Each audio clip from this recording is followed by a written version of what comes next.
England 1823. The London season had begun, bringing with it the usual excitement of balls, dinners, and courtship. For young ladies throughout the city, it meant hope for good marriages and bright futures. For Miss Ophelia Roxbury, it marked the beginning of her 6th year as a ghost among the living, a woman so thoroughly dismissed that even the fortune hunters no longer bothered to feign interest. The ballroom at Montclair House blazed with candlelight and conversation, the enormous chandeliers casting their warm glow over silk gowns and jeweled throats. Ophelia occupied her familiar position near the potted palms at the room's eastern edge, where the light never quite reached and the shadows provided merciful concealment. Her gown of pale grey silk had been skillfully altered from 3 seasons past, the ribbons and lace rearranged to suggest freshness to any who might notice such details, though few ever did. "Miss Roxbury, you look quite lovely this evening," offered Mrs.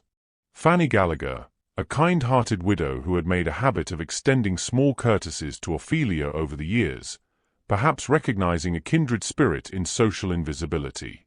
"You are most generous, Mrs. Gallagher, but I fear you flatter me beyond my deserving," Ophelia replied, her smile carefully practiced to reveal nothing of the loneliness that had become as familiar as her own reflection. She was the daughter of a minor baronet whose estate in Hertfordshire provided respectability but little wealth.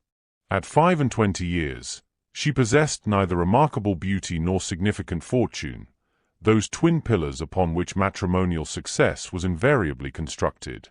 Her features were pleasant in their way, her figure acceptable, her accomplishments adequate for a gentleman's daughter. She was, in every measurable aspect, unremarkable, a fact that society had demonstrated with crystalline clarity through 6 seasons of studied neglect. Across the expanse of polished floor, her distant cousin Penelope Bellamy held court among a circle of eager admirers, her golden curls gleaming in the candlelight as she laughingly accepted yet another gentleman's request for her dance card. Penelope had arrived in London only this season, yet had already received 3 formal proposals of marriage and declined them all, waiting for someone more advantageous still. The contrast between them was impossible to ignore, though Ophelia harbored no resentment toward her cousin for possessing the charm and vivacity that she herself so evidently lacked. "Penelope is in exceptional spirits this evening," observed Lady Augusta Hargreaves, who had materialized at Ophelia's side with a glass of champagne she had no intention of drinking. "Lord Atherton seems quite captivated by her performance. An earl with 12,000 a year would be a magnificent alliance for the family." Penelope would grace any position with distinction, Ophelia agreed, well accustomed to her sponsor's pointed observations about her cousin's glittering prospects and, by implication, her own conspicuous failure to secure any prospects whatsoever. "If only you had cultivated a more engaging manner, my dear," Lady Augusta continued with the casual cruelty of one who believed herself to be offering helpful guidance. "A young lady cannot reasonably expect to attract notice through silence and retiring behavior. You must put yourself forward with more determination. Show some animation, some spark of feeling." Ophelia had heard such counsel innumerable times, delivered by well-meaning matrons who could not comprehend that she had tried, desperately, in those first terrible seasons to be noticed, to sparkle, to engage. She had learned, through painful experience, that forced vivacity only made her appear more awkward, that her attempts at wit fell flat, that her efforts to charm seemed somehow desperate rather than delightful. She had eventually accepted that some women were simply not made for conquest, and the dignity lay in accepting one's limitations with grace rather than continuing to fail spectacularly in public view. "You are most kind to concern yourself with my welfare, Lady Augusta," she replied, the practiced neutrality of her tone revealing nothing of the resignation that had settled over her heart like winter frost. "I concern myself because your dear mother was my closest friend, God rest her soul," Lady Augusta said with a sigh that suggested martyrdom. "She would have wished to see you settled. Perhaps you might consider a position as companion to some respectable lady. It would be more dignified than remaining indefinitely in your brother's household once he and Mrs. Atherton begin their family." There it was, delivered with the finality of a door closing. The acknowledgement that even her sponsor had ceased to believe in the possibility of marriage for Ophelia Roxbury. She was to become what every unmarried woman of limited means eventually became: a dependent relation, a paid companion, a cautionary tale whispered to younger debutantes about the dangers of insufficient charm and inadequate effort. "I shall give the matter my consideration," Ophelia managed, though her throat felt tight and her eyes stung with tears she would never permit to fall in public. She had made a private decision weeks ago that this would be her final season, her last performance in a drama where she had never been given a speaking role. After tonight, after the season concluded, she would accept whatever position Jasper and his ambitious wife deigned to offer her, and she would learn to find contentment in invisibility and irrelevance. A sudden ripple of excitement swept through the ballroom, voices dropping to urgent whispers as heads turned toward the entrance. Ophelia did not bother to look, having learned that such disturbances never concerned her. Another celebrated beauty making a late entrance, no doubt, or perhaps some scandalous widow returning from the continent with shocking stories to tell. "Good heavens," Lady Augusta breathed, her champagne glass forgotten in her hand. "That cannot possibly be who I think it is." "Who has arrived?" Ophelia asked, more from politeness than genuine curiosity, as the whispers around them grew louder and more urgent. "The Duke of Ravenscroft," Lady Augusta whispered, her eyes wide with something approaching disbelief. "I had heard he was in Scotland attending to estate business. No one expected him to appear this season. He never attends balls, you understand. He considers them frivolous wastes of time and has refused every invitation for the past 5 years." Despite herself, Ophelia felt a flicker of curiosity. She had heard of the Duke of Ravenscroft, of course. Everyone had. Edward Carrington, the untouchable Duke, one of the wealthiest and most powerful peers in England, famous for his political reforms, his vast estates, and his absolute disdain for matrimony and social frivolity. It was said he had refused to dance with anyone since his brother's disastrous marriage and tragic death, that he considered the marriage market a carnival of mercenary ambition, that he would rather remain a bachelor forever than subject himself to the degrading theatre of courtship. The crowd parted with instinctive deference as the Duke entered the ballroom, and even from her shadowed corner, Ophelia could see why his presence commanded such attention. He was tall and imposing in his perfectly tailored black evening clothes, his dark hair touched with silver at the temples, his features carved with a kind of austere handsomeness that suggested both strength and intelligence. But it was his bearing that truly arrested notice. He moved with the absolute confidence of a man who had never questioned his own authority, whose wealth and title placed him so far above the common run of society that he need not concern himself with their opinions. The season's acknowledged beauties positioned themselves hopefully in his path, but the Duke's cool grey eyes swept past them with the disinterest of a man surveying mediocre horseflesh at an inferior market. Lord Montclair rushed forward to greet him with obsequious enthusiasm, but the Duke's response was perfunctory at best, his attention clearly focused elsewhere as his gaze continued its systematic assessment of the assembled company. Ophelia found herself frozen in place as those penetrating grey eyes swept across the ballroom with methodical precision. She told herself to look away, to spare herself the humiliation of hoping, even for an instant, that such a man might notice her. But some perverse impulse kept her rooted to her spot near the palms, watching as the Duke dismissed the season's celebrated diamond, the vivacious widow, the accomplished heiresses with equal indifference. And then, impossibly, his eyes found hers across the crowded ballroom, and the world seemed to contract to that single point of connection. For a moment that stretched beyond all reasonable measure, he simply looked at her with an intensity that made her breath catch in her throat and her heart hammer against her ribs like a wild thing seeking escape. Then, before her shocked mind could comprehend what was happening, the Duke raised his hand in a gesture of unmistakable command. The orchestra, midway through a cheerful country dance, stuttered to a confused halt. Dancers stumbled to a stop, heads turning in bewilderment as confused silence descended over the ballroom like a heavy curtain falling. "Ladies and gentlemen," the Duke's voice carried across the sudden quiet with the authority of a man accustomed to being obeyed without question. "I find I am in need of a waltz, and I prefer to dance without distraction. I would ask that you grant me the courtesy of clearing the floor." A collective gasp rippled through the assembly, followed by a moment of stunned disbelief. No one moved, uncertain whether the Duke was serious or whether this was some incomprehensible jest. Then, as if mesmerized, the dancers began to retreat to the edges of the ballroom, whispering urgently among themselves as they watched the Duke begin to move. He walked with deliberate purpose across the empty expanse of polished floor, his eyes never leaving Ophelia's face. Past Lady Sophia Ravenscroft, the season's acknowledged beauty, whose mouth had fallen open in unladylike shock. Past the vivacious widow whose carefully practiced swoon went entirely unnoticed.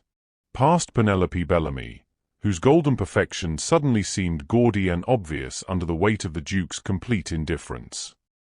He stopped directly before Ophelia, who stood paralyzed with confusion and something perilously close to terror.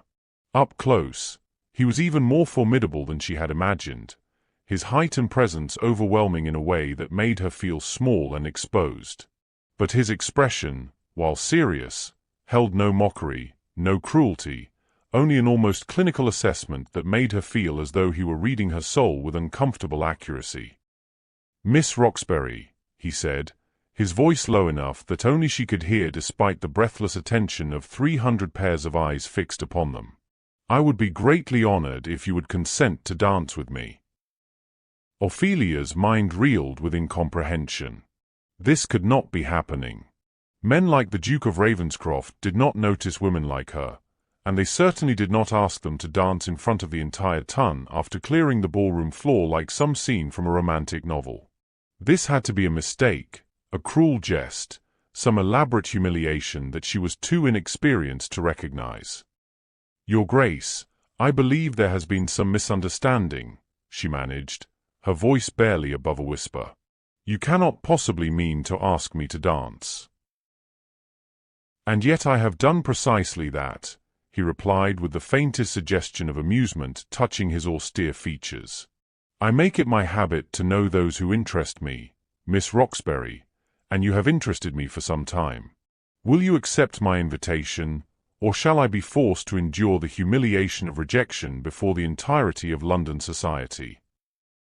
The absurdity of the Duke of Ravenscroft being humiliated by anything nearly startled a hysterical laugh from her throat. But there was something in his eyes, some quality of genuine request rather than lordly command, that made her realize he was entirely serious. He truly wanted her to dance with him, though for what incomprehensible reason she could not begin to fathom.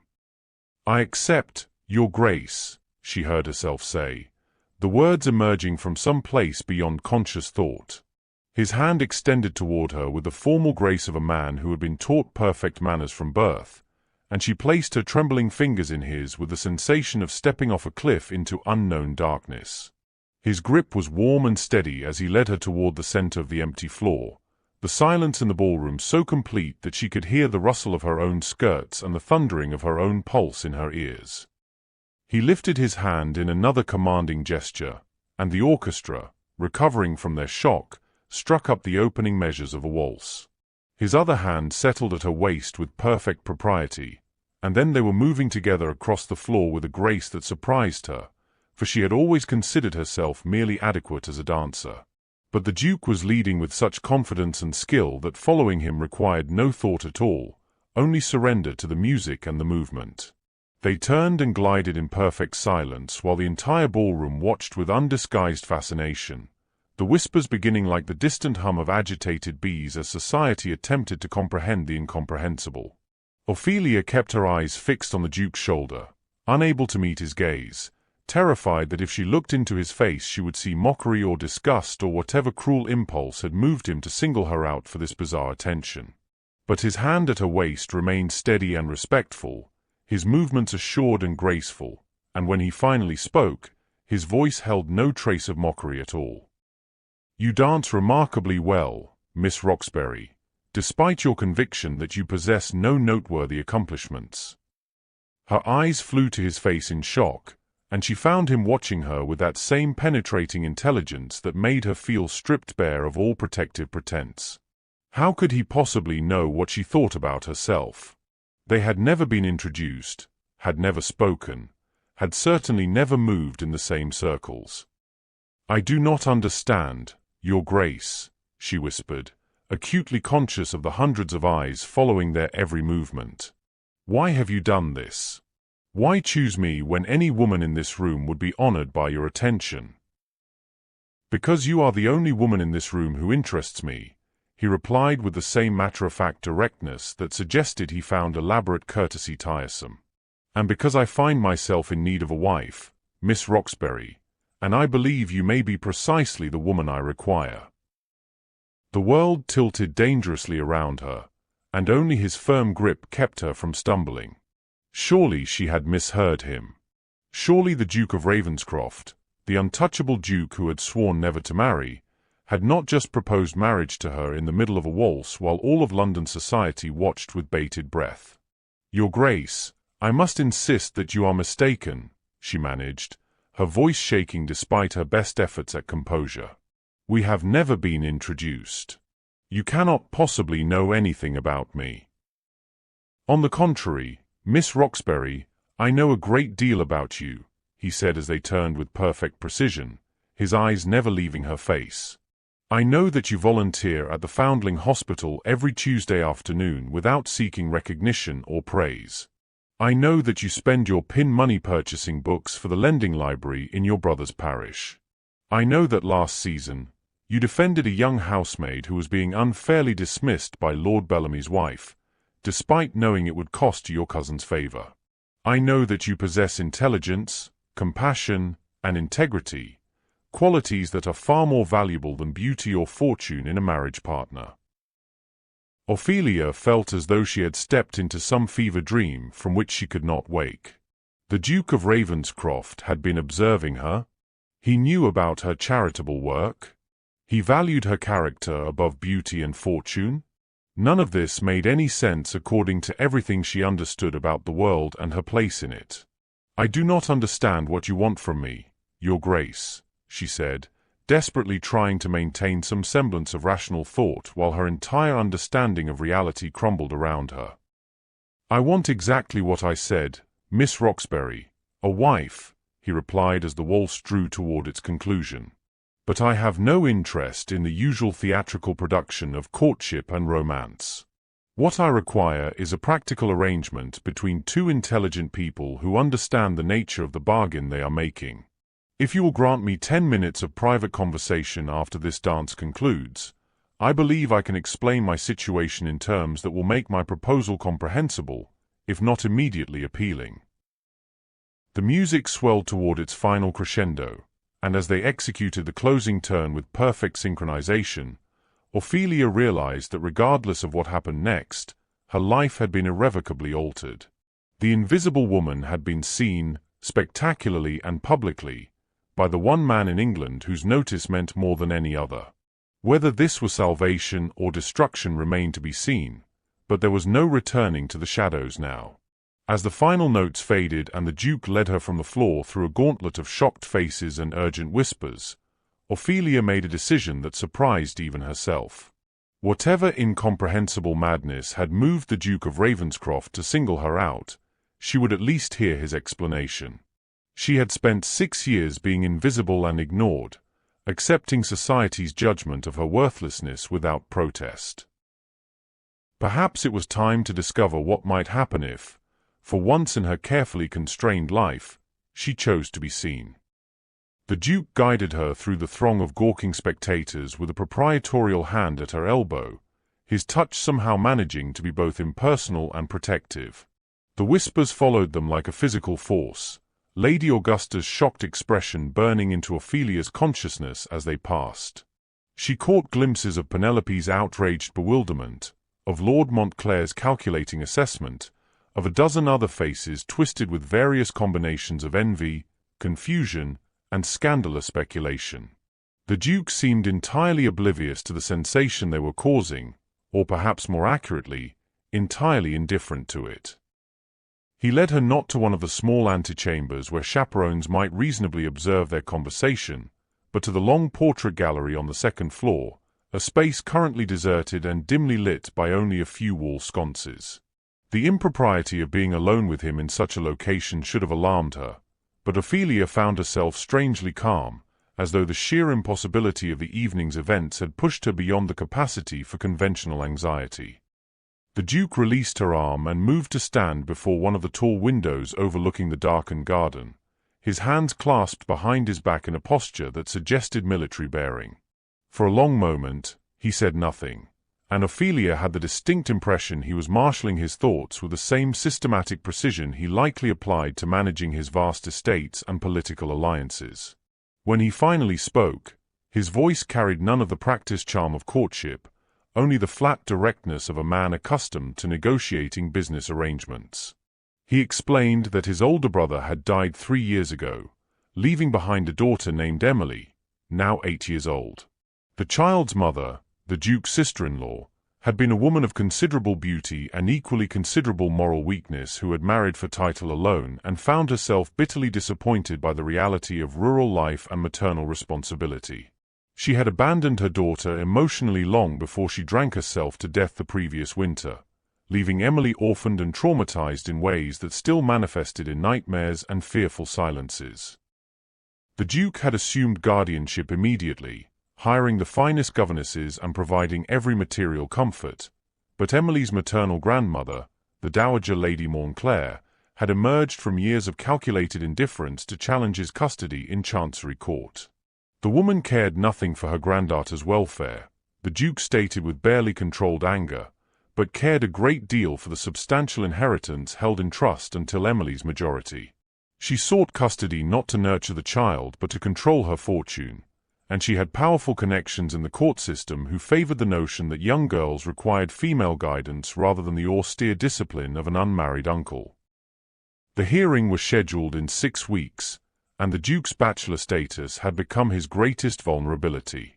His solicitors had advised him with uncomfortable frankness that a married man presented a far more sympathetic case for guardianship, particularly if his wife could be demonstrated to possess the maternal qualities and moral character appropriate for raising a young girl. The court would be swayed not by logic or evidence of Lady Montclair's unsuitability, but by the sentimental notion that Emily needed a mother figure, and the Duke's ability to provide one would likely determine the outcome. He turned from the window then, his grey eyes meeting hers with an intensity that made her feel simultaneously exposed and strangely safe. He had been observing her, he admitted, for the better part of 2 seasons, ever since he had witnessed her defending a young housemaid against unjust dismissal by Penelope's mother. He had made inquiries through his own servants about her character and activities, learning of her volunteer work at the Foundling Hospital, her donations to the parish lending library, her small acts of unnoticed kindness to those society deemed beneath notice. He had attended several social functions specifically to observe her interactions, noting her intelligence in conversations that others dismissed as unremarkable, her lack of artifice or social calculation, her genuine warmth toward those who showed her kindness despite having no obligation to do so. What he required, the Duke stated with devastating clarity, was not a love match or romantic partnership, but a practical arrangement between 2 adults who understood the terms of their agreement without romantic delusion. He needed a wife of unimpeachable character who could convincingly demonstrate maternal capability and moral fitness before the court. More than that, he needed someone who would genuinely care for Emily, not merely pretend affection for the sake of legal strategy, because children possessed an unerring instinct for detecting falsehood, and Emily had suffered enough betrayal from adults who claimed to love her. He had chosen Ophelia, he explained, because everything he had observed suggested she possessed exactly the qualities he required: genuine compassion, proven integrity, intelligence sufficient to understand the nature of their arrangement, and practical wisdom enough to recognize opportunity when it presented itself.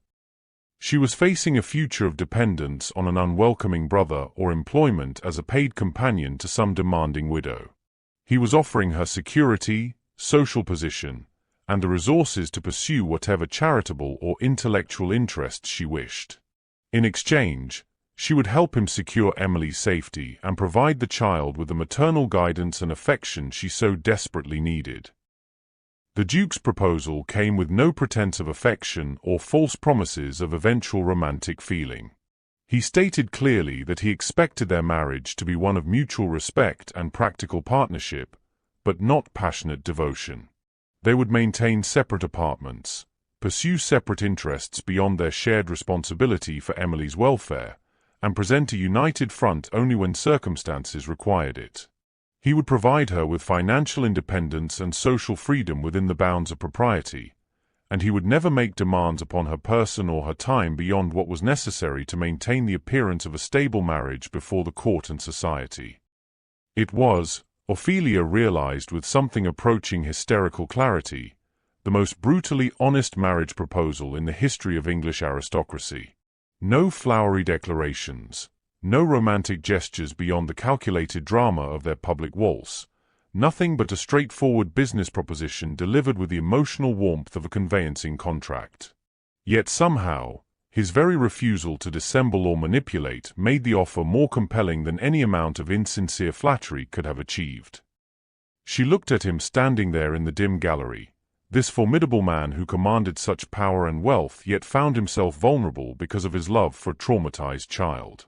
She thought of her own future stretching before her, years of dependence and diminishing dignity, of becoming increasingly irrelevant and invisible until she disappeared entirely from notice. She thought of Emily, a little girl who had lost everyone and now faced the prospect of being handed over to a grandmother who valued her inheritance more than her humanity. The choice, when she examined it rationally, was no choice at all. The initial sting of humiliation burned through Ophelia's chest with unexpected ferocity. 6 years of invisibility, 6 years of being overlooked and dismissed, and when a man finally noticed her, it was not because he saw something worthy or desirable in her person, but because she represented a convenient solution to a legal problem. She was not being chosen for herself but for her usefulness, selected with the same dispassionate calculation one might employ when hiring a governess or purchasing a reliable carriage horse.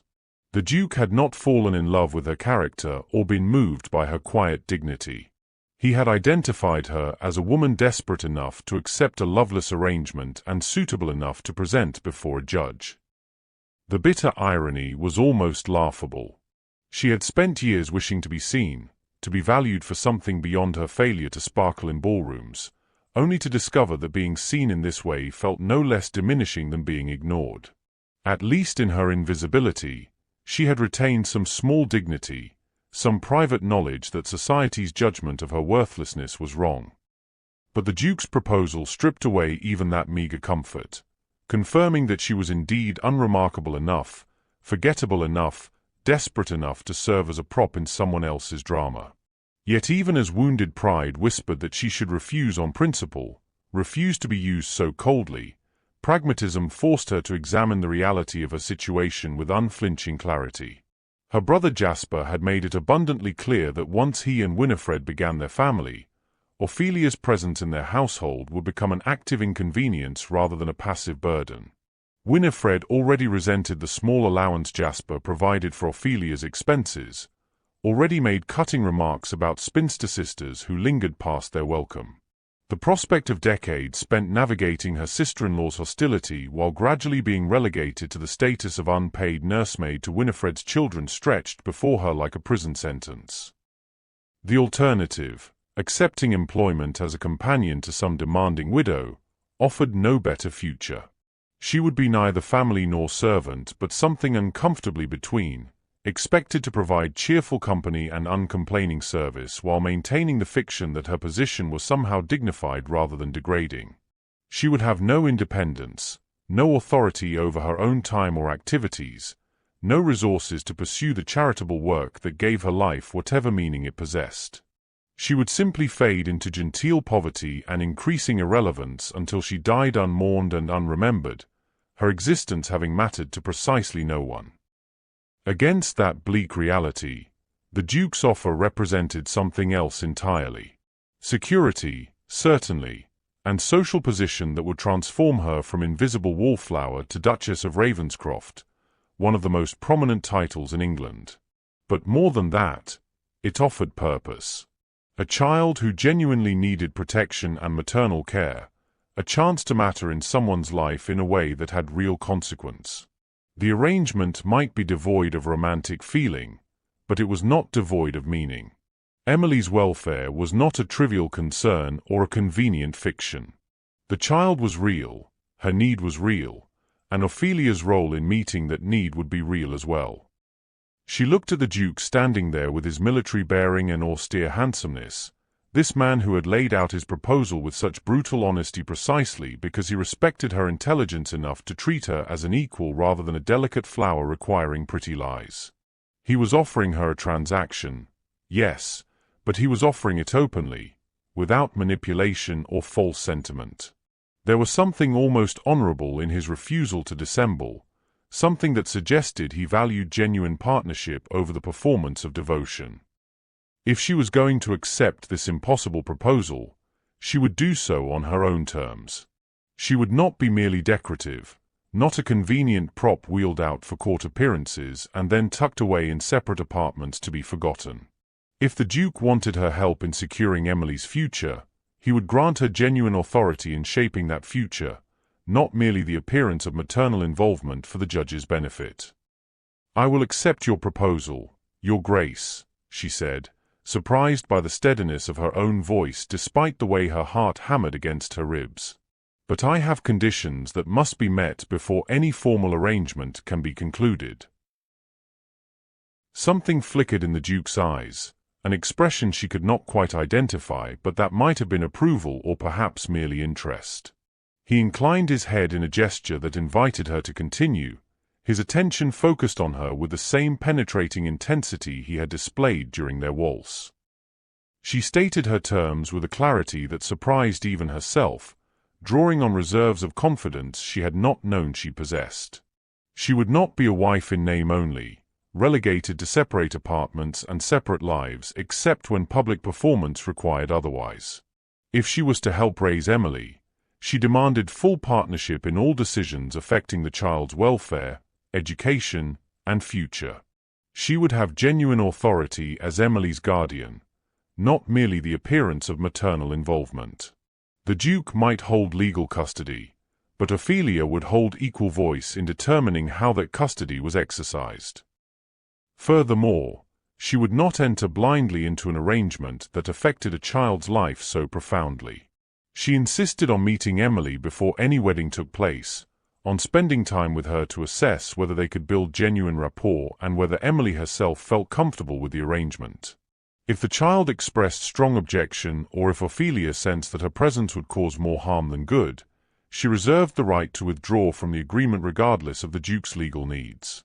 She also required his explicit commitment to treat her with respect as an equal partner within their home, not as a convenient employee or decorative accessory. Their marriage might be practical rather than passionate, but it would be a true partnership of mutual regard and shared purpose, or it would not happen at all. She would not sacrifice the small dignity she had left to become another woman in his life who was valued only for her utility and otherwise ignored. The Duke listened to her stipulations without interruption, his expression revealing nothing of his thoughts until she finished speaking and fell silent, suddenly uncertain whether she had overreached, whether her demands would cause him to withdraw his offer and leave her with nothing but wounded pride and an even more precarious future. She had gambled everything on the assumption that his need was genuine enough to make him willing to negotiate, but perhaps she had miscalculated his desperation or overestimated her own leverage. Then, unexpectedly, the Duke smiled. It was a small expression, barely more than a slight softening around his eyes, but it transformed his austere features into something approaching warmth. He extended his hand toward her in a gesture that was purely businesslike, the kind of handshake one might offer when concluding a favorable contract or sealing a political alliance. "Your terms are entirely reasonable, Miss Roxbury, and I accept them without reservation," he said, his voice carrying a note of what might have been genuine respect. "I had hoped for a partner capable of independent thought and clear negotiation, and you have demonstrated both admirably. I will arrange for you to meet Emily within the week, and if you find yourselves mutually suited, we can proceed with the necessary legal arrangements immediately. The bans will need to be posted, or we can obtain a special license if time becomes pressing, but I give you my word that nothing will be formalized until you are satisfied that the arrangement serves Emily's interests as well as our own." Ophelia placed her hand in his, feeling the warmth and strength of his grip as they shook on the agreement with the same formality they might employ if negotiating a business merger rather than a marriage. There was something almost liberating in the absence of romantic pretense, in treating this monumental life decision as a practical arrangement between two intelligent adults who understood exactly what they were undertaking. No false promises of eventual love, no pressure to perform emotions neither of them felt, just honest partnership in service of a shared purpose that mattered more than their individual feelings. As the Duke released her hand and stepped back, maintaining the careful propriety that their situation demanded despite the shocking impropriety of their private conference, Ophelia realized that something fundamental had shifted in how she understood herself and her place in the world.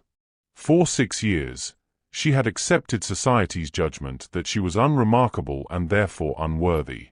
She had internalized the belief that her value as a woman depended on her ability to attract romantic interest, and having failed at that singular task, she had resigned herself to worthlessness. But standing there in the dim portrait gallery, having just negotiated the terms of a marriage to one of England's most powerful peers with the confidence of someone who knew her own worth regardless of society's assessment, Ophelia began to understand that perhaps being overlooked by men seeking decorative wives had never been a failing at all. Perhaps it had simply been evidence that she possessed qualities that shallow courtship could never value or recognize, qualities that only someone looking for substance rather than surface would ever appreciate. The Duke might have chosen her for practical reasons, but he had chosen her because he recognized in her something genuine and valuable that hundreds of more celebrated women lacked. He was not asking her to pretend to be something she was not demanding that she sparkle or charm or perform any of the social graces at which she had always failed. He was asking her to be exactly what she already was: intelligent, compassionate, honest, and capable of genuine care for a child who desperately needed it. It was, she reflected with something approaching wonder, the first time in her adult life that anyone had valued her for precisely the qualities she actually possessed rather than lamenting the qualities she lacked. And if that value came wrapped in a practical arrangement devoid of romantic feeling, perhaps that was simply honest acknowledgement that not all partnerships required passion to be meaningful or all marriages required love to be worthwhile. The journey to Ravenscroft Hall took 3 hours by carriage, with Lady Augusta serving as reluctant chaperone and maintaining a disapproving silence for the entire distance. The Duke had arranged the visit with characteristic efficiency, sending word the morning after their extraordinary negotiation that he would call for Ophelia at 2 o'clock precisely. Lady Augusta had protested the unseemly haste and the impropriety of visiting a gentleman's estate before any formal betrothal announcement, but the Duke had simply stated that Miss Roxbury's conditions required meeting his niece before any wedding could be arranged, and that he saw no purpose in unnecessary delay. Lady Augusta's objections had withered under the weight of his ducal authority and her own barely concealed relief at having Ophelia's future settled so advantageously. Ravenscroft Hall emerged from the Hampshire countryside like something from a medieval legend, all grey stone and Gothic towers rising against the autumn sky. It was vast and imposing in a way that spoke of centuries of accumulated power and wealth, yet there was something austere about its grandeur, as though beauty had been sacrificed in favor of fortification. The Duke's ancestral seat was not designed to charm or delight, but to intimidate and endure, which seemed entirely appropriate for the man who inhabited it. The interior matched the exterior's formidable character. High ceilings and dark wood paneling created an atmosphere of solemn dignity rather than welcoming warmth. Portraits of stern-faced ancestors lined the walls, their painted eyes seeming to judge each visitor who passed beneath their gaze. The Duke led Ophelia and Lady Augusta through corridors that echoed with their footsteps, past rooms filled with valuable furniture that looked more like museum pieces than places where people actually lived. This was a house designed to impress rather than comfort, to display lineage and consequence rather than invite relaxation or joy. They found Emily in what the Duke called the nursery wing, though the rooms seemed far too grand and formal for that homely designation. She was seated at a small writing desk near the window, her dark head bent over a sheet of paper, her posture rigid with a kind of careful stillness that suggested a child who had learned to make herself as unobtrusive as possible.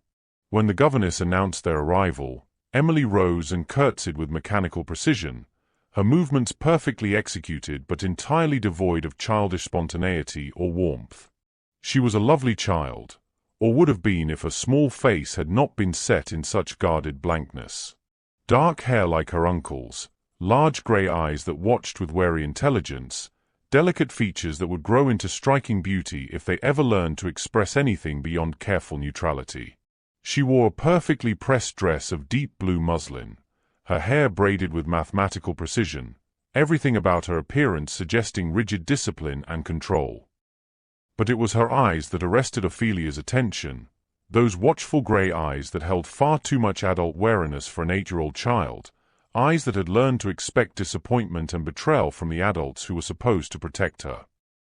The Duke made the introductions with his characteristic directness, explaining that Miss Roxbury was a friend who might be coming to stay at Ravenscroft Hall, and that he wished Emily to meet her and form her own opinion. He then did something that surprised Ophelia by its sensitivity. He dismissed the governess and Lady Augusta to take tea in the drawing-room, leaving Ophelia and Emily alone together without adult supervision or interference. It was a gesture of trust that acknowledged Ophelia's earlier insistence on genuine rapport rather than performed congeniality under watchful eyes. For a long moment after the door closed, Ophelia and Emily simply regarded each other across the expanse of the nursery, two people who understood something essential about being invisible and overlooked, about learning to protect oneself by expecting nothing. Ophelia did not attempt the bright false cheer that adults typically employed with children, did not gush about how pretty Emily looked or how delighted she was to meet her. Such transparent manipulation would insult the child's intelligence and confirm her worst suspicions about adult trustworthiness.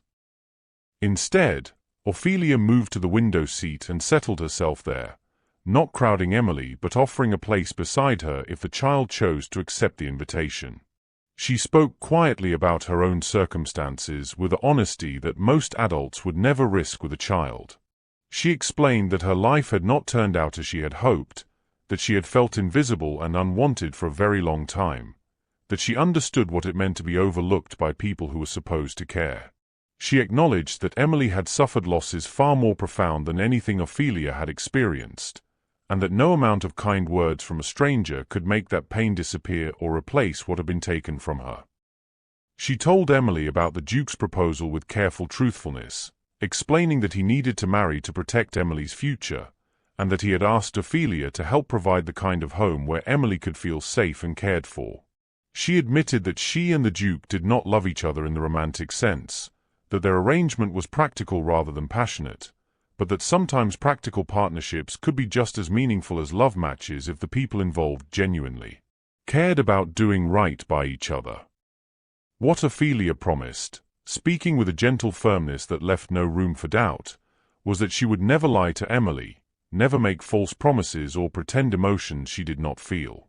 She could not replace Emily's mother, would not insult the child's grief by attempting to do so, but she could offer genuine care and protection, consistent presence and honest affection.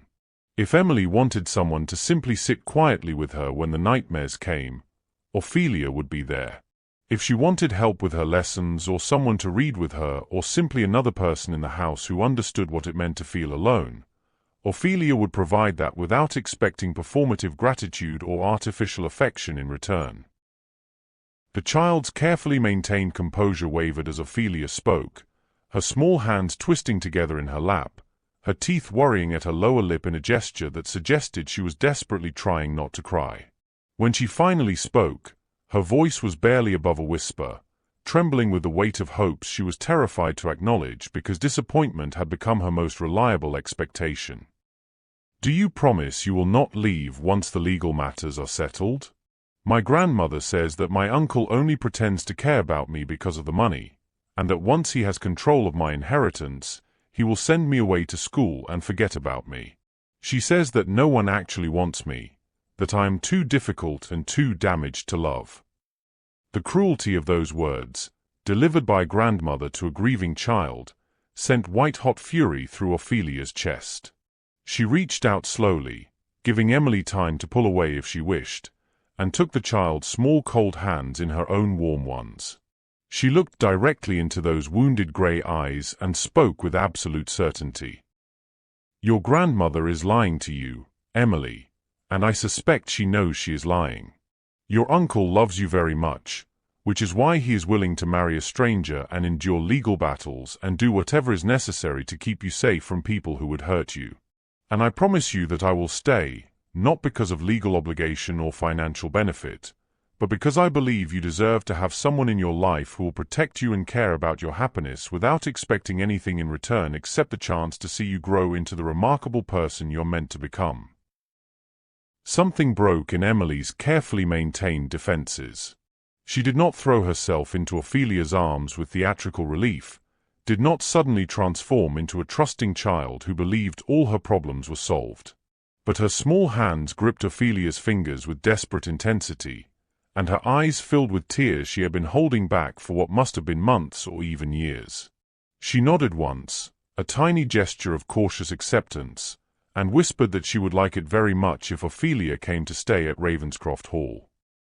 The Duke, who had apparently been standing just outside the nursery door, entered at that moment with an expression that suggested he had heard enough of the conversation to understand what had transpired.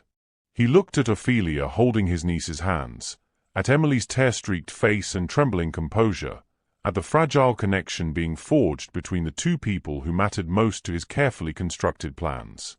Something shifted in his austere features, a softening around his eyes that might have been relief or gratitude or perhaps the first stirring of something deeper that he was not yet prepared to acknowledge or name.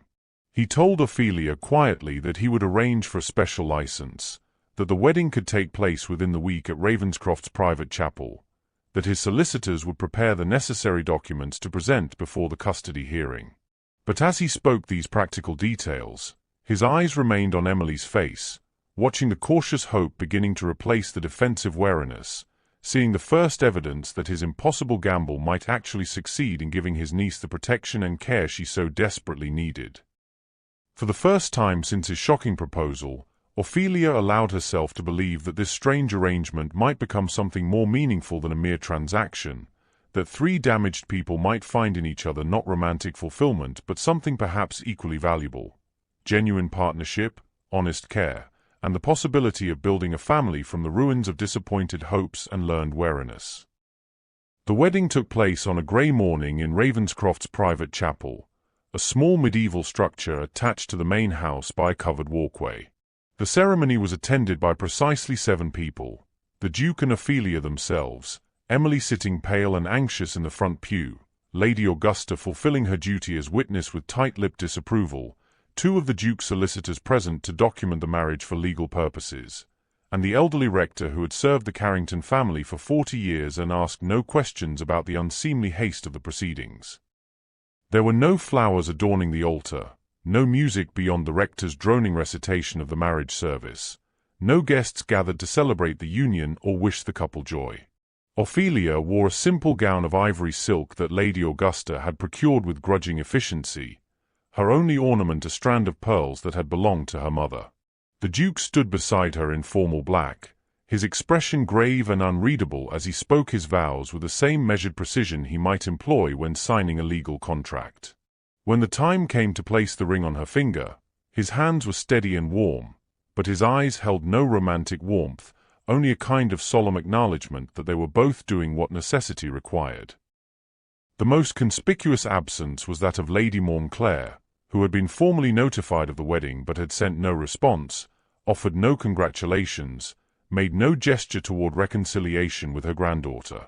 Her silence hung over the ceremony like an unspoken threat, a reminder that the legal battle was far from over and that this marriage was less a beginning than a strategic maneuver in a war that would be decided in Chancery Court.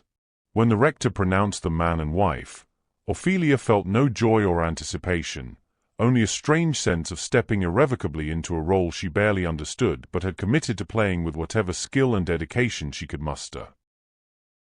The journey back to Ravenscroft Hall after a brief wedding breakfast felt oddly anticlimactic. Emily rode with them in the ducal carriage, sitting very still between her uncle and her new aunt, occasionally glancing at Ophelia with an expression that mingled hope and uncertainty. The Duke maintained cordial conversation about estate matters and Emily's upcoming lessons, his manner suggesting nothing more intimate than a business associate discussing shared concerns. There was no romantic tension, no wedding night anticipation, nothing to distinguish this journey from any other afternoon drive except the gold band now circling Ophelia's finger and the legal transformation of her status from invisible spinster to Duchess of Ravenscroft. Upon arrival, the housekeeper, Mrs. Quincy Maunclair, no relation to Lady Maunclair, as she anxiously clarified, led Ophelia to the Duchess's apartments in the East Wing. The rooms were magnificent in their way, all silk wallpaper and gilded furniture, an enormous canopied bed that could have accommodated an entire family, windows overlooking formal gardens that stretched toward distant woods. Everything spoke of wealth and privilege and centuries of aristocratic refinement. Yet the apartments felt oddly lifeless, as though no one had truly inhabited them for years, as though they existed more as museum displays of ducal grandeur than as spaces where an actual person might live and breathe and find comfort. The Duke appeared at her door that evening after she had changed for dinner, his knock formal and his entrance carefully proper. He explained the household arrangements with businesslike efficiency. They would take meals together when no guests were present, both for Emily's benefit and to accustom themselves to presenting a united front before the upcoming court appearance. They would attend church together on Sundays and any social functions where their joint presence was expected.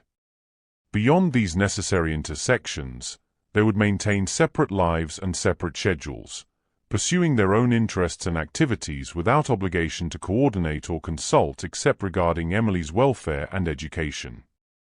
His apartments were in the West Wing, he informed her, a deliberate distance that ensured privacy and independence for them both. He rose early and spent mornings managing estate business and political correspondence. His afternoons were often occupied with visits to tenant farms or meetings with his steward. He expected she would establish her own routine according to her preferences, and the household staff had been instructed to accommodate whatever schedule and activities she chose to pursue. The message was clear: they were to live as cordial strangers sharing a house and a legal obligation, nothing more. Ophelia settled into her new life with the same practical determination she had applied to 6 seasons of wallflower existence. She established a routine centered entirely on Emily, taking breakfast with the child in the nursery, overseeing lessons with the governess, reading aloud in the afternoons from books they selected together. She learned that Emily loved stories about brave children who survived terrible circumstances, that she was frightened of thunderstorms and had nightmares about being sent away, that she drew pictures with obsessive precision as though perfection might protect her from further loss. Slowly, patiently, through consistent presence and honest conversation, Ophelia began to build something that resembled trust. She never forced affection or demanded gratitude, never tried to rush Emily past her grief or pretend that everything was magically better now. She simply showed up, day after day, keeping the promises she had made in that first meeting. To stay, to protect, to be honest, to care without expecting anything in return except the privilege of witnessing Emily's gradual healing. The Duke observed these developments from his characteristic distance, appearing at dinner each evening to inquire about Emily's progress and listen to Ophelia's reports on the child's lessons and activities. He asked intelligent questions and offered practical suggestions, but maintained the formal courtesy of a concerned guardian rather than the warmth of a husband or father. Yet Ophelia sometimes caught him watching her interactions with Emily with an expression she could not quite interpret, something that suggested he was seeing qualities in her that even his careful research had not fully anticipated. He noticed, she realized, how naturally Emily began to seek Ophelia's company, how the child's rigid posture gradually relaxed in her presence, how genuine laughter occasionally broke through the defensive silence. He noticed, though he said nothing about it, that his carefully practical arrangement had brought something into Ravenscroft Hall that had been missing since his brother's death. The sound of a child being loved without condition, without expectation, without the complicated adult agendas that had poisoned Emily's short life. And if he felt anything about the woman who was making that possible, he kept it carefully contained behind the emotional fortifications that had protected him for so long that he no longer remembered what it felt like to be without them. The transformation of Emily from guarded ghost to tentatively hopeful child did not happen quickly or easily, but it happened with enough consistency that even the household staff began to notice the change.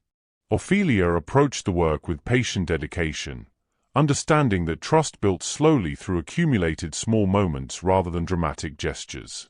She sat with Emily through nightmares that left the child trembling and sobbing, offering steady presence rather than false reassurance that everything would be fine. She never promised that the bad dreams would stop, only that Emily would not face them alone, that when she woke gasping in the darkness, someone would be there who genuinely cared about her fear and her pain. The lessons became less rigid as Ophelia gradually convinced the governess to allow more flexibility in the curriculum. Emily excelled at mathematics and showed genuine curiosity about natural science, interests that had been suppressed in favor of more traditionally feminine accomplishments like needlework and watercolors. Ophelia encouraged these intellectual pursuits, bringing books from the estate's extensive library, arranging nature walks to collect specimens for study, sitting beside Emily as they worked through problems together. She discovered that the child possessed her uncle's sharp intelligence and systematic thinking, qualities that had been ignored or actively discouraged by adults who believed little girls should be decorative rather than analytical. Small moments of genuine happiness began to puncture Emily's defensive wariness. A rare smile when they discovered a particularly interesting beetle in the garden. A spontaneous laugh at something absurd in the novel they were reading together.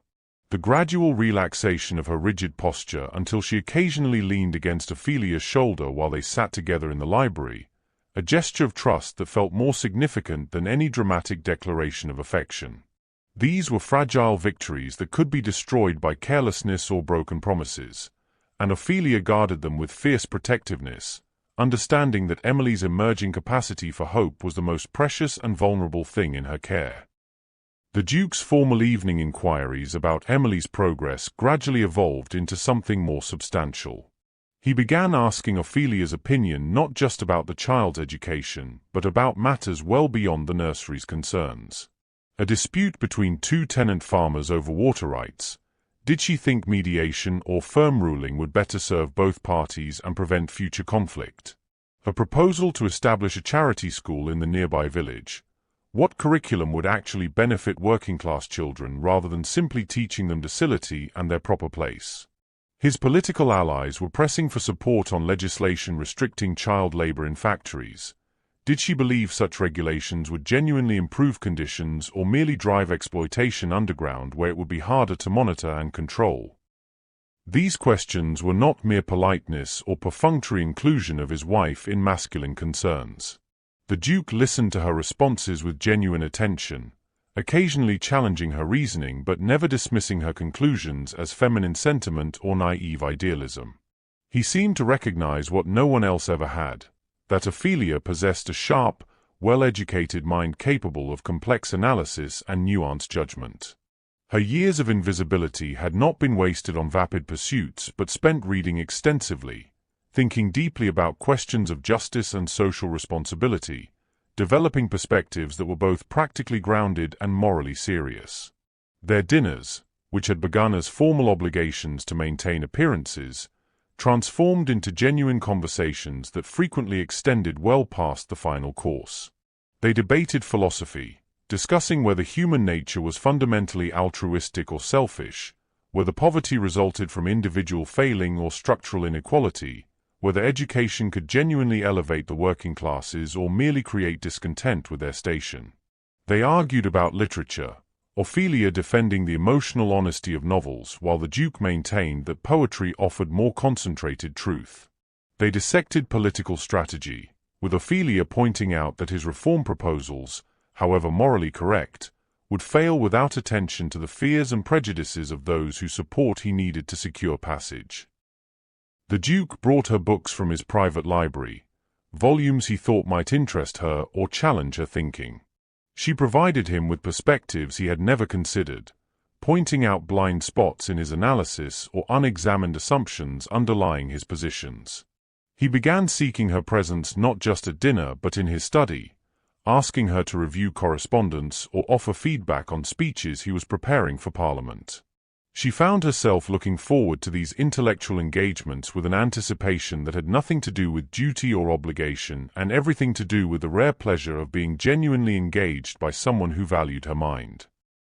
Ophelia realized with something approaching alarm that she was beginning to admire this complicated man who hid such capacity for feeling beneath his austere formality. She saw how he worried about Emily even as he maintained careful distance, how he noticed every small sign of the child's improving spirits but never claimed credit for the transformation Ophelia was facilitating. She observed his genuine commitment to his political reforms, how he used his considerable power and influence not for personal aggrandizement, but to improve conditions for tenant farmers and factory workers who would never know his name. She recognized in his emotional reserve not coldness but protection, the scar tissue of someone who had loved deeply and lost painfully and learned to guard what remained of his capacity for feeling. There were moments when their eyes met across the dinner table during some particularly animated discussion, moments when the air between them seemed charged with something more than intellectual engagement. Times when his hand brushed hers while passing a book and the brief contact sent unexpected warmth through her body. Occasions when she caught him watching her with an expression that suggested he was seeing something beyond the useful wife he had married for practical purposes, something that intrigued and perhaps unsettled him. But whenever such moments threatened to develop into something more substantial, one or both of them would retreat behind the careful boundaries they had established. The Duke would remember some urgent estate business requiring his attention. Ophelia would plead fatigue and excuse herself early. They had built their arrangement on explicit emotional distance, and neither was prepared to acknowledge that the foundation was beginning to shift beneath them. The practical partnership was developing dangerous complications that neither had anticipated or knew how to navigate. Edward found himself thinking about his wife at odd moments when estate business should have commanded his full attention. He would catch himself wondering what Ophelia thought about some political development, anticipating her likely response to news from London, looking forward to their evening conversations with an eagerness that had nothing to do with maintaining appearances before the servants. He noticed details about her that should have been irrelevant to their arrangement, the way she tucked a strand of hair behind her ear when concentrating, the rare full smile that transformed her pleasant features into something approaching beauty, the gentle patience in her voice when Emily was struggling with some difficulty. More concerning was the way his carefully maintained emotional walls seemed to be developing cracks he could not quite repair.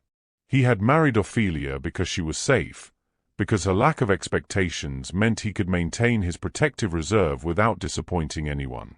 But safety was proving more complicated than he had anticipated. He found himself wanting to share observations with her, seeking her particular perspective, missing her company when business took him away from the estate for several days. These were feelings that violated the terms of their agreement, that threatened the careful equilibrium they had established. Both of them understood, without ever discussing it explicitly, that they were approaching dangerous territory. Affection was one thing, easily accommodated within a respectful partnership. But what was developing between them felt deeper and more complicated, something that could not be safely contained within the boundaries of their practical arrangement. It was desire and recognition and intellectual intimacy all tangled together, a connection that threatened to become genuine love if they were foolish enough to allow it. So they maintained their careful dance of engagement and retreat, drawing close during their evening conversations but never quite bridging the distance between separate wings, sharing thoughts and perspectives but never acknowledging the feelings developing beneath the words. They told themselves that what they had built was exactly what they had agreed to create, a successful partnership serving a shared purpose, nothing more. And if both of them sometimes lay awake at night thinking about the person sleeping in distant apartments, wondering whether practical arrangement might become something more meaningful, neither dared speak such thoughts aloud for fear of destroying the fragile balance they had achieved. Lady Montclair arrived at Ravenscroft Hall on a cold morning 3 weeks before the custody hearing, her carriage thundering up the drive with the aggressive speed of someone intent on conquest rather than courtesy. She brought with her a sharp-eyed solicitor named Mr. Lucian Hargreaves, 2 witnesses whose purpose Ophelia could only guess at, and an air of malicious determination that poisoned the atmosphere the moment she swept through the entrance hall. The housekeeper, Mrs. Quincy, hurried to inform the Duke of the unexpected arrival, but Lady Montclair had no intention of waiting for formal reception or observing the basic protocols of civilized visiting. She demanded to see her granddaughter immediately, her voice carrying through the corridors with imperious authority that suggested she considered herself mistress of the house rather than unwelcome intruder. When informed that Miss Emily was engaged in lessons and could not be disturbed, Lady Montclair dismissed such concerns with contemptuous disdain and announced that she would go to the child herself, as was her right as the girl's only surviving grandmother and natural guardian. The staff, uncertain how to handle this invasion and lacking the Duke's presence to provide direction, could do nothing but follow anxiously as Lady Montclair marched toward the schoolroom with her entourage trailing behind like an invading army. Ophelia was reading aloud from a history text when the door burst open without warning or courtesy. Emily, who had been leaning comfortably against Ophelia's side as they worked through a particularly interesting passage about Roman engineering, jerked upright with a gasp of pure terror. The child's face drained of all color, her small body going rigid with the kind of fear that spoke to deep trauma and learned helplessness. Her hands clutched at Ophelia's sleeve with desperate strength, and her breathing became rapid and shallow as though she were on the verge of panic. Lady Montclair was a handsome woman in her late 50s, still beautiful in the way that some aristocratic faces remain striking despite age, but her features were hardened by years of bitterness and thwarted ambition. She had the same dark hair as Emily, though liberally streaked with silver, and the same grey eyes, though hers held calculation rather than vulnerability. She swept into the schoolroom with the assured movement of someone accustomed to dominating every space she entered, her expensive gown and elaborate jewelry announcing her wealth and status with aggressive ostentation. Her gaze raked over Ophelia with undisguised contempt, taking in the simple morning dress, the lack of jewels, the plain arrangement of hair that suggested a woman who valued comfort and practicality over fashionable display. Lady Montclair's expression made clear her assessment. This was exactly the sort of desperate, inferior creature she had expected her nephew by marriage to select as his convenient bride, a woman so far beneath the Carrington family's consequence that her very presence in the Duchess's seat was an insult to generations of noble lineage. She began her assault with surgical precision, her words designed to wound and humiliate while maintaining a veneer of aristocratic civility. She expressed feigned surprise that the new Duchess of Ravenscroft should be found in the schoolroom performing duties more appropriate to a governess, suggesting that perhaps Ophelia was uncertain of her actual position in the household. She commented on the obvious poverty of Ophelia's connections, the desperation that must have driven a woman of 25 to accept such an obviously mercenary arrangement, the unseemly haste of a wedding that suggested both parties had something to hide from proper scrutiny. Ophelia remained seated, her arm still around Emily's trembling shoulders, maintaining calm dignity despite the vicious nature of the attack. She understood immediately that this performance was intended not just to humiliate her personally but to demonstrate to the witnesses and solicitor that she was unsuited for her position, that the marriage was clearly a sham arrangement devoid of genuine feeling, that Emily would be better served by her grandmother's care than by this pretender who had trapped a duke into a loveless union for the sake of title and security. But Lady Montclair was not satisfied with implications and subtle insults. She wanted confession, wanted Ophelia to crack under pressure and admit the fraudulent nature of the marriage, wanted evidence that could be presented in court to demonstrate that the Duke's hasty wedding was nothing more than desperate legal strategy rather than genuine partnership. She moved closer, her voice dropping to a tone of false sympathy as she suggested that Ophelia must be deeply unhappy in a marriage that was clearly unconsummated and emotionally barren, that everyone knew the Duke maintained separate apartments and avoided his wife's company except when legal necessity required some show of unity. She announced with vicious satisfaction that she intended to testify before the Chancery Court that the marriage was a sham, that the Duke and his supposed wife lived as complete strangers, that their union had never been properly consummated and therefore could be annulled on grounds of fraud and misrepresentation. She described in elaborate detail the testimony she would provide about Ophelia's mercenary character and obvious unsuitability for raising a child of Emily's breeding and sensitivity.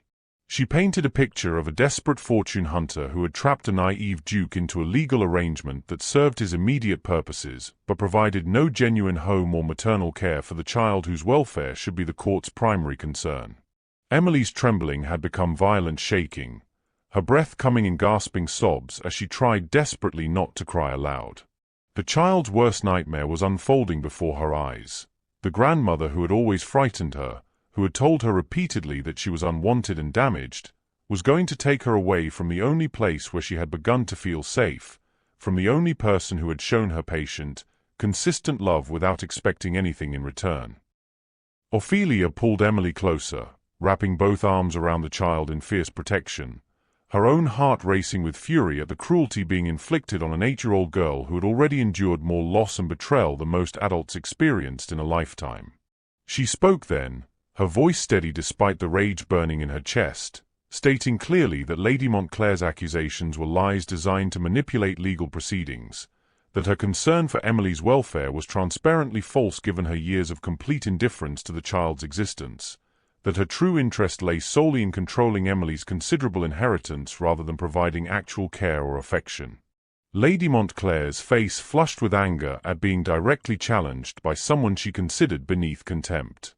She stepped forward with hand raised as though to strike, her composure cracking to reveal the vindictive cruelty beneath the aristocratic facade. Emily screamed, a sound of pure terror that cut through the air like a knife, and Ophelia shifted to place herself physically between the child and her grandmother, prepared to take whatever blow was coming rather than allow Emily to be touched by this woman's malice. The door crashed open with such force that it struck the wall, and the Duke of Ravenscroft stood in the doorway like an avenging angel, his face transformed by blazing fury that made him almost unrecognizable as the controlled, emotionally reserved man who usually moved through the world with such measured precision. He took in the scene with a single comprehensive glance, his wife positioned protectively in front of his sobbing niece, Lady Montclair poised to strike, the witnesses and solicitor watching with avid attention as the confrontation reached its crisis. His voice, when he spoke, carried such cold rage that everyone in the room flinched except Ophelia. He addressed Lady Montclair with devastating precision, informing her that she had exactly 5 minutes to remove herself from his property before he had her forcibly escorted out by his groundskeepers and banned from ever setting foot on any Carrington estate for the remainder of her miserable existence. He stated with absolute clarity that her pathetic legal case was about to be destroyed by his considerable political influence and unlimited financial resources, that he would ensure every judge in Chancery Court understood exactly what kind of woman was seeking custody of an innocent child. But it was what he said about Ophelia that shocked everyone present, including Ophelia herself. The Duke declared with passionate intensity that his marriage was entirely genuine and built on foundations of mutual respect and genuine partnership that Lady Montclair's mercenary soul could never comprehend. He described Ophelia as the worthiest woman he had ever known, a person of intelligence and compassion and integrity who had transformed his household and his niece's life through patient dedication and genuine care. He stated that he considered himself fortunate beyond measure to have secured her as his wife, that her presence in Emily's life was the greatest gift he could have provided for his niece, that anyone who dared question her character or her fitness as Duchess of Ravenscroft would answer to him personally with all the considerable power and influence his position commanded. The raw emotion in his voice, the passionate defense that went far beyond legal necessity or strategic performance, revealed to everyone present something that perhaps even the Duke himself had not fully acknowledged until that moment. This was not a man protecting a convenient arrangement or defending a useful employee. This was a man defending someone he valued deeply, someone whose worth to him transcended practical utility, someone who had become essential to his life in ways that violated every term of their carefully negotiated agreement. Lady Montclair, faced with the Duke's blazing fury and the obvious passion of his defense, realized that her strategy had catastrophically backfired. She had come intending to expose a sham marriage, but had instead provoked a demonstration of genuine devotion that would undermine every argument she planned to present in court. She retreated with what dignity she could salvage, her solicitor and witnesses hurrying after her, all of them understanding that the case they had believed strong was now critically weakened by what they had witnessed. The Duke stood in the doorway watching them leave, his body still rigid with protective rage, his breathing harsh and uneven as though he had been running. Only when the sound of their carriage faded into distance did he turn back to where Ophelia still held Emily, both of them staring at him with expressions of shock and wonder. He crossed to them with swift strides and dropped to his knees beside the settee where they sat, his composure cracking completely as he gathered Emily into his arms and held her with a fierce tenderness that made clear how deeply he loved this damaged child, how terrified he had been of losing her to his enemy's cruelty. Then his eyes met Ophelia's over Emily's dark head, and she saw in his gaze something that made her breath catch and her heart hammer against her ribs with dangerous hope. The walls he had maintained so carefully were gone, burned away by the fury of defending what he had finally admitted, if only to himself, that he could not bear to lose. Emily had finally fallen asleep after hours of trembling and tears, her small body exhausted by fear and the overwhelming relief of Edward's fierce protection. Ophelia had stayed with her until her breathing deepened into genuine rest, stroking the child's dark hair and murmuring reassurances that no one would take her away, that she was safe, that the people who loved her would never let her grandmother's cruelty touch her again. Only when she was certain Emily had passed beyond nightmares into peaceful sleep did Ophelia allow herself to leave the nursery, her own emotions a tangled confusion of rage at Lady Montclair's viciousness and something far more dangerous stirred by the Duke's passionate defense. She found herself drawn to the library, that quiet sanctuary where she and Edward had spent so many evenings in conversation, where their practical arrangement had gradually transformed into something neither had intended or known how to name. The room was dimly lit by a single lamp, the fire burning low in the grate, and she thought herself alone until she saw him standing at the window, his posture rigid with tension, one hand braced against the frame as though he needed physical support to remain upright. He turned when he heard her enter, and the expression on his face arrested her completely. Gone was the careful reserve, the ducal composure, the emotional fortification that had defined him since their first meeting. He looked raw and vulnerable, a man whose carefully constructed defenses had been shattered by the force of his own feelings, leaving him exposed and uncertain in ways he clearly did not know how to navigate. For a long moment, they simply looked at each other across the expanse of carpet and firelight, both understanding that something fundamental had changed, that the confrontation with Lady Montclair had burned away pretense and left only truth that could no longer be denied or contained within the boundaries of their practical arrangement.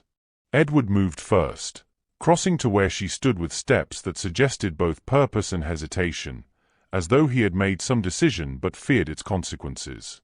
He spoke then, his voice rough with emotion he was no longer trying to suppress, confessing that he had been dishonest with her from the beginning, though perhaps more dishonest with himself than with her. He admitted that while his need for a wife to secure Emily's custody had been genuine, his reasons for choosing Ophelia specifically had never been as purely practical as he had claimed. He had watched her for 2 seasons before approaching her, not merely assessing her suitability for a transactional arrangement but drawn to something in her quiet dignity that had touched the loneliness he had been denying for years. He described how her patient invisibility in ballrooms had resonated with his own isolation, how her refusal to perform false vivacity had seemed like integrity rather than social failing, how her small acts of unnoticed kindness had suggested a depth of character that all the celebrated beauties lacked. He had convinced himself that his interest was purely strategic, that he valued her only for her usefulness in securing Emily's future, but some part of him had recognized even then that he was choosing her because she was the only woman who made him wonder whether his carefully maintained emotional distance might be cowardice rather than wisdom. The weeks of their marriage had confirmed what he had been too defended to acknowledge. Watching her with Emily, seeing the genuine love and patient dedication she brought to caring for a damaged child, observing the intelligence and moral clarity she displayed in their evening conversations, he had found his emotional walls crumbling despite every effort to maintain them. She had taught him, without ever intending to, that vulnerability was not weakness but the foundation of genuine connection, that protecting his heart so fiercely had left him hollow and half alive, that safety purchased at the cost of feeling was no safety at all but merely slow death of everything that made existence meaningful. He acknowledged his transformation with a humility that made him seem younger and less certain than the formidable duke who had cleared a ballroom floor to dance with her.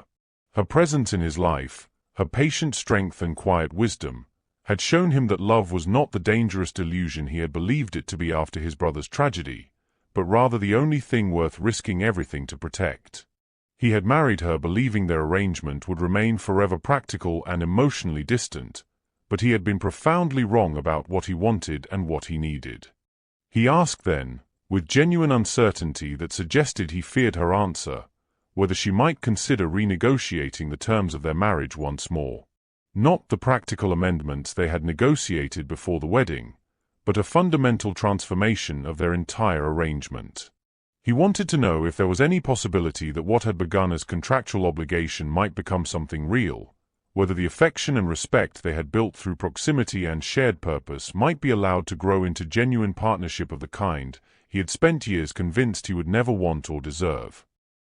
Ophelia felt tears burning in her eyes as she listened to this powerful man make himself vulnerable in ways that clearly terrified him, offering her his carefully guarded heart with trembling hands and uncertain hope. She had spent weeks suppressing her own dangerous feelings, convincing herself that admiration and intellectual companionship were all their arrangement permitted, that hoping for anything more would be foolish betrayal of the terms they had both agreed to maintain. But Lady Montclair's attack and Edward's blazing defense had shattered her own careful pretense, forcing her to acknowledge what she had been denying to herself with increasing desperation.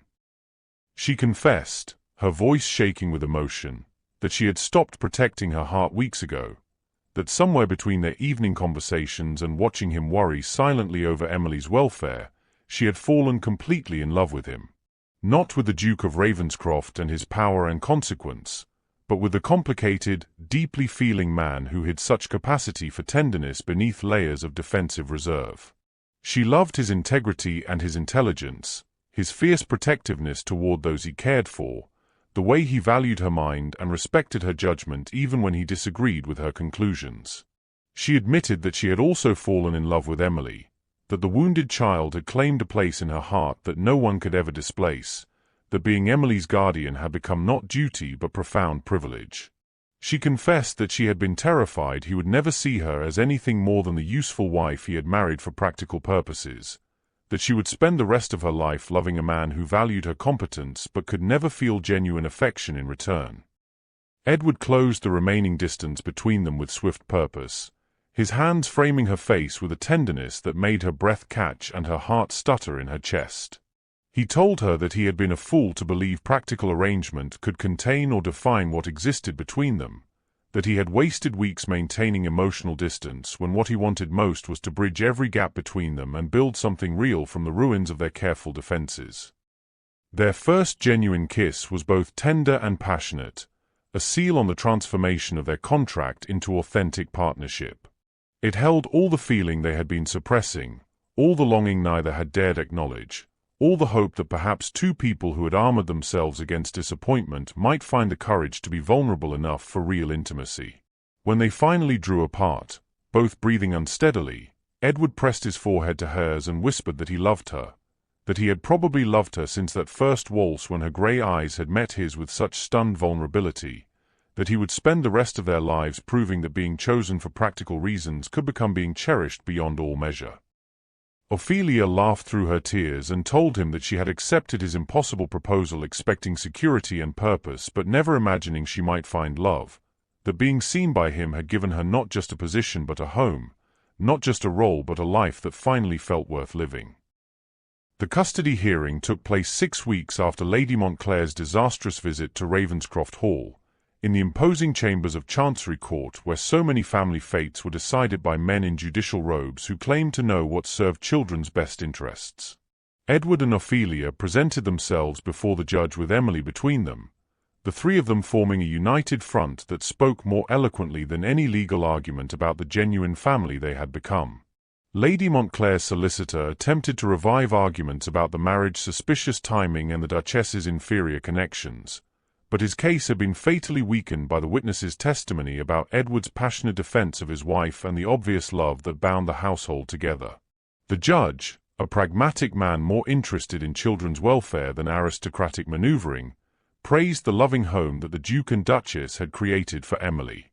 He noted the child's remarkable transformation from the traumatized, silent girl described in earlier reports to the cautiously confident young person who sat with her hand trustingly in her aunt's grasp.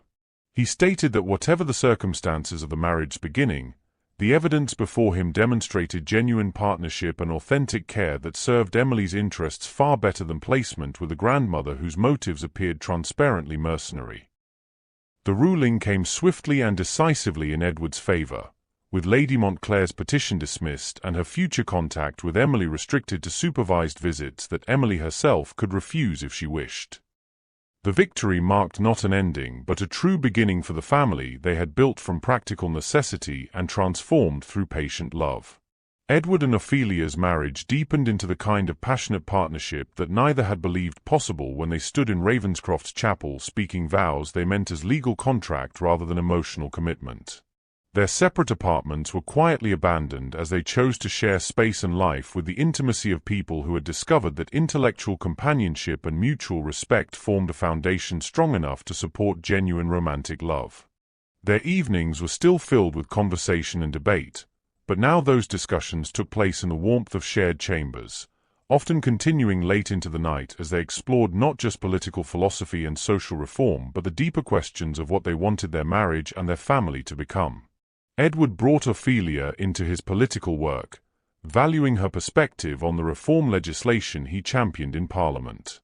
She established charitable initiatives in the surrounding villages, using her position as Duchess to accomplish the educational and social improvements she had only dreamed about during her invisible years as a wallflower. Emily blossomed under their joint care, gradually shedding the defensive wariness that had defined her early years and growing into a young woman of intelligence and quiet confidence. She would never be the vivacious social butterfly that society celebrated, but she developed into someone far more valuable, a person of genuine character and independent thought, comfortable in her own skin and secure in the knowledge that she was loved unconditionally by two people who would never abandon or betray her.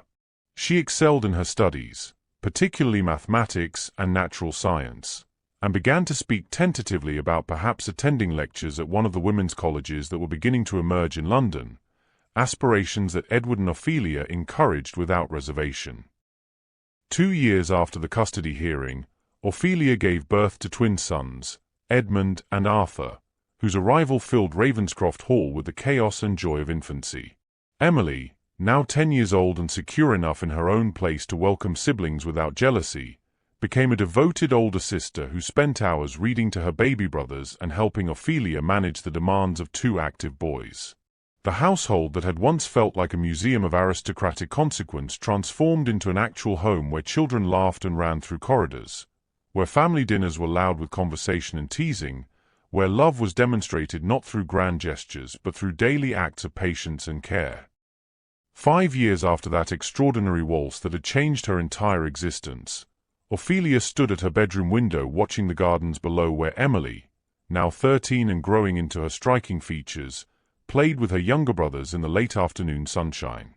Edmund and Arthur, both dark-haired like their father and possessed of his systematic intelligence, were attempting to build some elaborate structure from fallen branches while Emily supervised with patient amusement.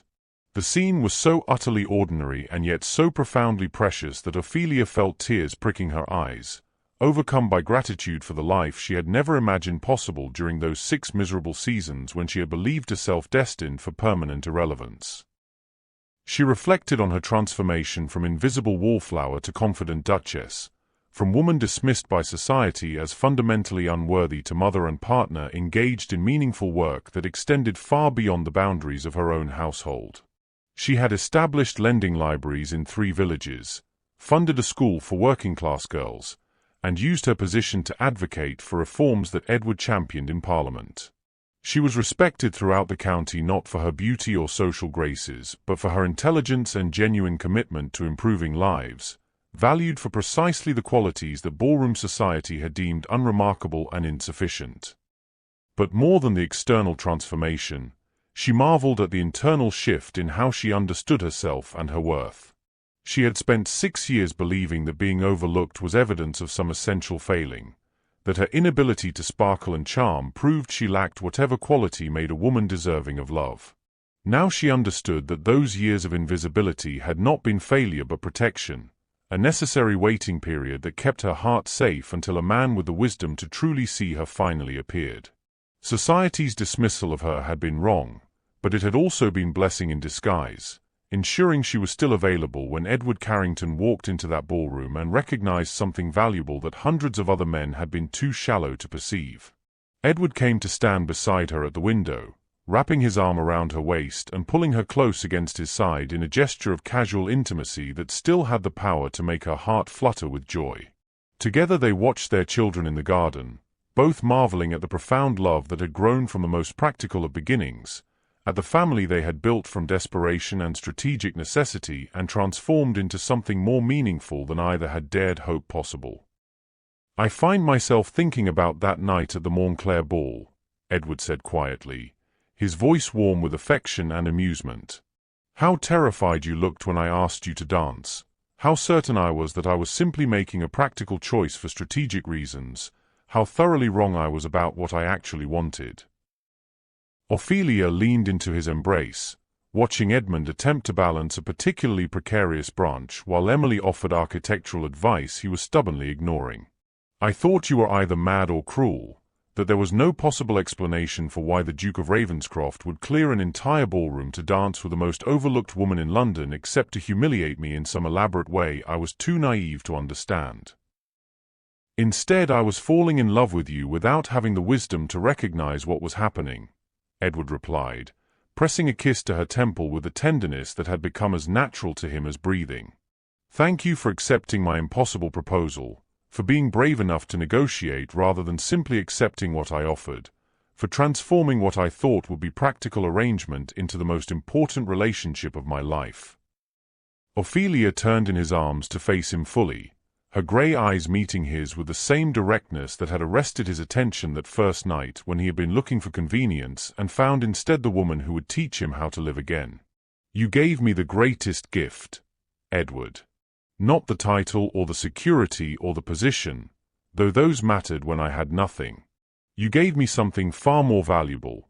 You saw me, truly and completely, for the first time in my life. You valued what I actually was rather than lamenting what I failed to be. You made me understand that being overlooked by shallow men was never failing but rather evidence that I possessed substance that superficial courtship could never recognize or appreciate." He kissed her then with the passion and tenderness that characterized everything about their marriage, a love that had been tested by practical beginnings and emerged stronger for having been built on genuine respect rather than romantic delusion. When they finally drew apart, both smiling with the contentment of people who had found exactly what they needed in each other, they turned back to the window to watch their children play in the golden afternoon light. 3 lives that had been saved and transformed by the courage of 2 people who had been brave enough to hope that practical arrangement might become authentic love. Thank you for staying with us until the end of this emotional journey. If this story of Ophelia and Edward touched your heart, we invite you to like this video and subscribe to our channel. Your support inspires us to keep creating more stories of love, redemption, and breathtaking romance. Help us reach our first 500 subscribers, and together we'll continue sharing tales that warm the heart and celebrate the transformative power of being truly seen. At the end of this video, you'll see a suggestion for another of our historical love stories. Click and let yourself be enchanted by another unforgettable tale of unexpected love and hard-won happiness. With all our gratitude, see you in the next one.